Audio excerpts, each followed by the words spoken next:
14절에서부터 27절. 아침이 되매 다윗이 편지를 써서 우리아의 손에 들려 요압에게 보내니 그 편지에 써서 이르기를 너희가 우리아를 맹렬한 싸움에 앞세워 두고 너희는 뒤로 물러가서 그로 맞아 죽게 하라 하였더라.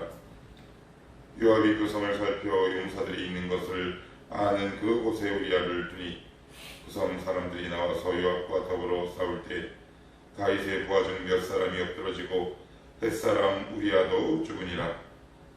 요압이 사람을 보내 그 전쟁의 모든 일을 다윗에게 보고할세 그 전령에게 명령하여 이르되 전쟁의 모든 일을 내가 왕께 보고하기를 마친 후에 혹시 왕이 노하여 내게 말씀하기를 너희가 어찌하여 성에 그처럼 가까이 가서 싸웠느냐 그들이 성 위에서 쏠 줄을 알지 못하였느냐 여룻베셋의 아들 아비멜렉을 쳐 죽인 자가 누구냐 여인 하나가 성에서 맷돌 윗짝을 그 위에 던짐에 그가 데베스에서 죽지 아니하였느냐 어찌하여 성에 가까이 갔더냐 하시거든 내게 내가 말하기를 왕의 종 햇사람 우리아도 죽었나이다 하라. 전령이 가서 다윗에게 이르러 요압이 그를 보낸 모든 일을 다윗에게 아뢰어 이르되 그 사람들이 우리보다 우세하여 우리를 향하여 들러 나오므로 우리가 그들을 쳐서 성문 거기까지 미쳤더니 발서는 자들이 성 위에서 왕의 부하들을 향하여 쏘매 왕의 부하 중 몇 사람이 죽고 왕의 종 햇사람 우리아도 죽었나이다 하니 다윗이 전령에게 이르되 너는 요압에게 이같이 말하기를 이 일로 걱정하지 말라. 칼은 이 사람이나 저 사람이나 삼키느니라. 그 성을 향하여 더욱 힘써 싸워 함락시키라 하여 너는 그를 담대하게 하라 하니라. 우리아의 아내는 그 남편 우리아가 죽었음을 듣고 그의 남편을 위하여 소리내어 우니라. 그 장례를 마침에 다윗이 사람을 보내 그를 왕궁으로 데려오니 그가 그의 아내가 되어 그에게 아들을 낳으니라. 다윗이 행한 그 일이 여호와 보시기에 악하였더라. 아멘. 예, 다윗에게 큰 오점이 남아있는 기록입니다. 이스라엘 역사, 이스라엘 왕조를 기록한 역대기에 보시면 왕의 사적을 적어놓고 있는 책임에도 불구하고 다윗이 등장하지 않죠. 이 치욕적인 사건이 거기에 기록되지 않습니다. 다윗이 이스라엘 전체 역사에 미치는 영향력이 어느 정도일까 우리가 어느 정도 유추하고 알 수 있는 대목입니다. 보통 사관들, 역사를 기록하는 사관들은 왕의 입김으로부터 굉장히 자유하지요. 그런데 역대기에는 이 사건이 빠져 있어요. 어디에 기록되냐? 사무엘하. 그리고 한 군데 더 기록되어 있습니다. 마태복음 1장. 다윗은 우리아의 아내에게서 솔로몬을 낳으니라. 그러니까 성수의 시야와 사무엘 하의 시야가 관점이 같은 거죠. 우리 어제 어떻게 해서 다윗이 이렇게 어려운 일을 당하고 죄를 짓게 됐는지 한번 살펴봤는데 오늘도 어제 그 사건부터 한번 차분히 한 번 더 가보도록 하겠습니다. 1절에 보시면 1절입니다. 11장 1절 예루살렘에 그대로 있더라. 그대로 있더라. 전쟁에 참여하지 않았습니다. 영적인 전쟁에 참여하지 않고 가만히 계시면 됩니다. 그러면 우리의 영혼이 병들어요. 남들은 지금 치열하게 영적으로 싸우죠. 기도로 싸우고 말씀으로 싸우고 삶 속에서 싸우지만 다윗은 그대로 예루살렘에 있어요. 한번 생각해 보십시오. 전쟁이 지금 일어나지 않아요. 우리는 때론 이런 생각해요. 이제 그만 좀 이 영적인 전쟁을 그만했으면 좋겠어 라는 피로도가 있을까 없을까 병신아? 있지. 이런 거 바로바로 맞아요. 있어요. 그러면 여러분들이 한번 물어보세요. 저는 있을까요? 없을까요? 지긋지긋합니다. 좀 그만 좀 쉬었으면 좋겠어요. 그지, 인경? 그지? 야, 이거 언제까지 이렇게 해야 되나? 저에게도 있고 여러분들에게 있어요. 우리 모든 사람들의 공통적인 생각이에요. 그런데 그대로 있고 그 영적인 싸움을 멈추고 내가 그 싸움을 중단하게 되면 이제 거기서부터 하나님과 나 사이에 심각한 균열이 발생하게 되는데 그것이 바로 2절이죠. 저녁 때에 다윗이 그의 침상에서 일어났다. 그래요. 저녁 때는 잘 때지 일어날 때가 아니에요. 남들 잘 때 일어나고 일어날 때 잤지요. 그러니까 뭔가 생활에 큰 균열이 발생한 거예요. 육체적이고 물리적인 게으름뿐만 아니라 주인과의 관계에 있어서도 게으름이 분명하게 생기고 그 관계에 균열이 생겼어요. 그래서 어제 이렇게 말씀을 드렸어요. 우리의 신앙적인 다운, 요즘 목사님 저 힘들어요.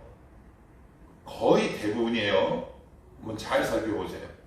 기도가 딱 중단되는 순간부터 우리에게 힘들다라는 말이 점점 강하게 나와요. 때로는 기도하면서도 힘들다라고 얘기할 수 있죠. 그렇지만 버틸 수 있는 힘이 생기기 시작하고요. 그래서 흘러 아름다워. 그리고 그 아름다움이라는 생각을 행동으로 옮기게 되고요. 그리고 아무도 보이지 않게 죄를 들키지 않도록 생리가 끝난 후에 육체적인 관계를 맺지만 결국 임신해서 보이지 않는 곳에서 지었던 다윗의 죄의 행각이 많은 사람들의 눈에 보일 수 있도록 드러나게 된다. 이번 주일에도 이 본문을 갖고 한번 살펴보겠지만 우리가 우리 안에 있는 죄악을 계속해서 반복하는 이유는 내가 심은 죄악을 처절하게 내가 대가를 치르지 않기 때문에 그래요. 그런데 기대하시라 개범박도 계속 하시면 언젠가 반드시 거기에 대한 대가를 치른다. 하나님은 만물이 여김을 받지 아니하시나니 사람이 무엇으로 심든지 그대로 거두게 하시는 하나님. 그래서 내가 지금 별일 없네 라고 해서 이 죄악을 반복할 것이 아니라 언젠간 내가 내 양손으로 거두게 될 때가 있음을 자각하고 은밀한 곳에서 행해지는 나의 연약함들, 죄들을 지금도 하나씩 단절해 나가야 한다. 하지 않으셔도 돼요. 대가를 치르면 됩니다. 근데 다윗은 대가를 상상 외로 치렀다. 좀 많이 아프게 치렀어요. 근데 그것으로 끝난 게 아니에요. 다윗이 이 바세바 간음 사건을 통해 10계명을 모두 다 어기게 됩니다. 일일이 다 설명할 수는 없어요. 아침 시간이라. 싹 다 어기게 됩니다. 그러니까 죄의 특징이 뭐냐면 야고보서에도 이런 말씀이 있어요. 네가 죄를 범하면 다른 율법도 범하게 되리니 라는 말이 있어요. 죄는 연속성과 확산성과 증폭성이 있다는 말이에요. 끊임없이 블랙홀처럼 주변에 있는 모든 것들을 끌어들이는 강력한 마성이 있어요. 그래서 어떤 일들이 계속해서 발생하느냐. 자, 11장 여기 보시면 14절 15절 한번 여러분들이 한번 읽어봅시다. 시작. 아침이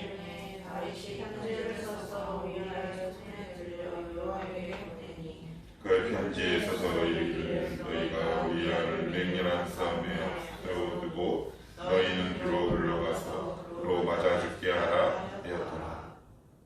이게 이제 정말 무서운 죄입니다. 살인, 교사. 더군다나 다윗은 지금 뭐예요? 왕이잖아요. 자기가 갖고 있는 지위와 힘과 신분을 이용해서 정말 어린 양처럼 힘이 없는 우리아를 죽여버립니다. 여러분 이거 읽다가 뭐 생각 안 납니까? 저는 이 말씀을 읽는데 북이스라엘의 악한 왕이었던 아합 왕이 생각이 납니다. 얼마나 많은 땅을 갖고 있었어요. 그런데 나봇이 갖고 있던 포도원이 탐난다는 이유로 나봇을 무참하게 살해하죠. 아합과 다윗의 차이가 뭡니까? 뭐가 차이예요? 아합은 그로 인해 비참한 종말을 맞이하게 됩니다. 다윗은요, 비참한 종말이 아니죠. 아합과 다윗의 차이가 과연 뭐예요? 오늘 우리가 읽은 이 내용과 아합이 나봇의 포도원을 빼앗고 나봇을 죽인 그 사건과 너무 닮아있죠, 결이? 우리아의 아내 아니면 여인이 없습니까? 나봇의 포도원이 아니면 포도원이 주변에 없습니까? 결이 똑같아요. 하나님의 은혜가 우리 가운데 멀어지면 우리가 그렇게 손가락질하는 아합과 절대 다르지 않아요. 기억하실 수 있어요. 내가 그렇게 경멸하는 누구와 내가 똑같다라는 사실. 하나님의 은혜, 십자가가 아니면 그 십자가에서 흐르는 피가 나를 덮지 않으면 우리는 아합과 전혀 다르지 않습니다. 꼭 기억하실 수 있죠. 하나님이 얼마나 악하게 보시죠. 자기의 지혜와 신분과 힘을 이용해 얼마나 교묘한 줄 아세요? 얼마나 교묘한 줄 아세요? 남몰래 편지를 싹 전달하고 나서 가장 치열한 전투의 맨 앞에 선두에 서게 하라. 그래서 우리아가 딱 죽이니까 이제 전쟁이 일어나면 보고서를 작성해야 될 거 아니에요? 보고서를 빌미로 우리아가 죽었다는 것을 둘만의 미략된 단어, 일종의 암호 같은 말로 이 일을 보고하게 됩니다. 요압도 악한 자요, 다윗도 악한 자입니다. 자기가 갖고 있는 지혜와 신분을 이용해서 정말 한 마리 어린 양같이 힘없고 나약한 자를 자기의 정력을 위해 죽여버립니다. 여러분이 하나님 같으면 어떻게 해야 되겠습니까? 그냥 눈을 찔끔하고 감아야 할까요? 아니면 처절한 대가를 치르게 해야 될까요? 대가를 치르게 해야죠. 아합처럼 죽기 내버려 둘 수는 없잖아요, 다윗을. 왜? 하나님의 뭐 때문에? 언약 때문에 그래요. 언약 때문에. 저와 여러분이 복을 받는 유일한 근거예요. 예수 그리스도 안에서 우리에게 하신 언약 때문에 그렇다고요. 그런데 우리가 그것을 믿고 그래, 죄 짓는데 용기를 내보자. 그러면 다윗처럼 처절한 대가를 치른다.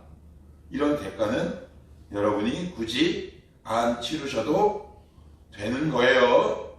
그냥 여러분들 엄마 아빠 아이고 그걸로 그냥 그치셔요. 나도 따라해야지. 뭐 그런 유치하고 어리석은 행동하시면 안 돼요. 그래서 하나님이 어떻게 해요? 이제 그 이후에 좀 나오죠. 정말 아픈 대가를 치르지 않으시는데 여기서 우리가 좀 주의 깊게 봐야 할 대목이 있어요. 주의 깊게 보셔야 할 대목. 자, 어디를 보시냐? 27절 한번 읽어봅시다. 자, 27절. 자, 시작.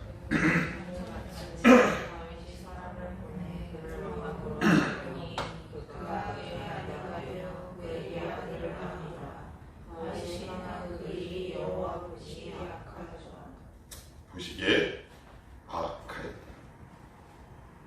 하나님이 막으셨어요? 아니면 안 막으셨어요? 여러분 혹시 우리 3회에서 보면 다윗이 도망가잖아요. 그죠? 그러다가 어디를 피해요? 가드왕 아기스에게 피해요. 그래서 시편에도 이런 시편이 있다고 말씀드렸어요. 아기스 앞에서 미친 지 하다가 지는 시. 두 번째 피했을 때 어떤 일이 발생하느냐? 가드는 블레셋 5 방백 도시예요. 블레셋과 이스라엘과 전쟁이 일어나요. 그런데 거기에 몸을 피난하러 갔으니까 자기 지금 나라와 싸워야 돼요.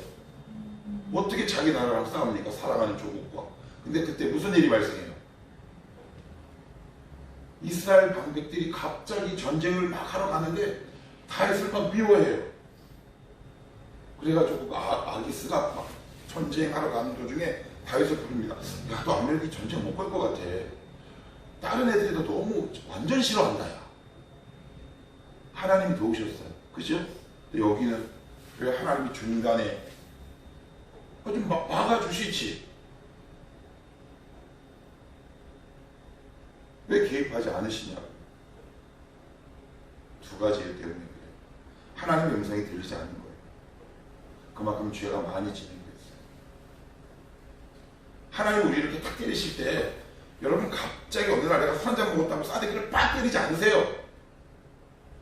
때론 내 양심의 찔림과 아니면 아침 기도의 설교 아니면 누군가의 권면 아니면 주일 예배를 통해 우리 마음 가운데 찔림이 있게 하신다고요. 그 경고와 언급을 계속해서 반복하세요. 그런데 그것이 들리지 않거나 내가 의도적으로 외면하게 되면 하나님은 잠시 당신의 손을 내려놓으십니다. 왜요? 쌤통이다 당해봐라 라는 의미가 아니라 그가 거기서 당해봐야 돌아올 수 있기 때문에 그래요. 그래서 하나님은 잠시 손을 내려놓는 것 같이 보입니다. 그리고 두 번째, 제가 어제도 앞부분에 말씀드렸어요. 다윗이 너무 잘 나간다 했어요. 승승장구한다 했어요. 이렇게 되면 다윗이 우상화될 확률이 높지요. 이 사건을 통해 다윗의 다윗됨을 다윗 본인도 알게 되고 주변 사람도 알게 된 거죠. 아, 우리는 다윗이 믿음이 좋은 줄 알았는데 그게 아니었구나 라는 것을 알게 된다. 우리가 기억해야 될 건 첫 번째예요. 뭐예요? 하나님 왜 안 먹으셨어요? 하나님이 왜 안 먹습니까? 여러분 양심 가운데 찔림이 있게 하지 않으셨나요? 그런데 디모데후서는 뭐라고 그래요? 저희가 양심이 화인 맞아. 여러분 양심이 화인 맞았습니까? 마비됐나요? 아니죠. 예수 믿게 되는 즉시 우리의 양심은 팔 뛰게 되죠. 이 세상의 사람들과 비교할 수 없을 정도로 예민하고 섬세하게 된단 말이에요. 그 양심의 울림은 하나님 주신 은혜 아닙니까? 아니면 기도하다가 주시는 음성은 어떻습니까? 아니면 아침 기도에는 또 어떻습니까? 아니면 큐티를 올린 어떤 청년의 내용은 또 어떻습니까? 아니면 주일 설교는 또 어떻습니까? 이렇게 다양한 방편과 방면으로 하나님 우리에게 양심의 찔림을 허락하셨지만 다윗은 들으려고도 들을 수도 없었어요. 그러니 하나님은 어떻게 하셔야 되겠어요? 다윗이 깨달을 때까지 잠시 유보하시는 것 뿐이에요. 그러니까 여기까지 가지 않아야 되는 거예요. 우리에게 막 찔림이 있고 그래서 하나님과의 갈등이 있고 하나님 안 돼요 돼요 안 돼요 이런 밀당이 있을 때가 오히려 건강하고 거룩한 거라고요. 그래서 이 목사가 매일 물어보는 거고요. 주님이 뭘 하시디? 주님이 이진성이라는 한 영혼에게 뭘 하시디? 우리 여기까지는 가지 마십시다. 너무 대가가 처절하고 아프고 쓰라려요. 하나님이 우리에게 다양한 방편과 도구와 여러 가지 것들로 우리에게 경고와 때로는 교훈을 주실 때 잽싸게 어떻게 해요? 아멘 이렇게 하셔서 꼭 여기까지 가야 할 이유가 뭐가 있습니까? 성경에 이걸 왜 써놨을까요? 다윗이 이랬으니 너희는 좀 그러지 않았으면 해 라는 하나님의 가슴 아픈 사연도 함께 있는 것 아니겠습니까? 그래서 우리 다윗을 반면교사 삼아 하나님 내가 최근에 상실했던 주님의 음성을 다시 듣게 하옵소서.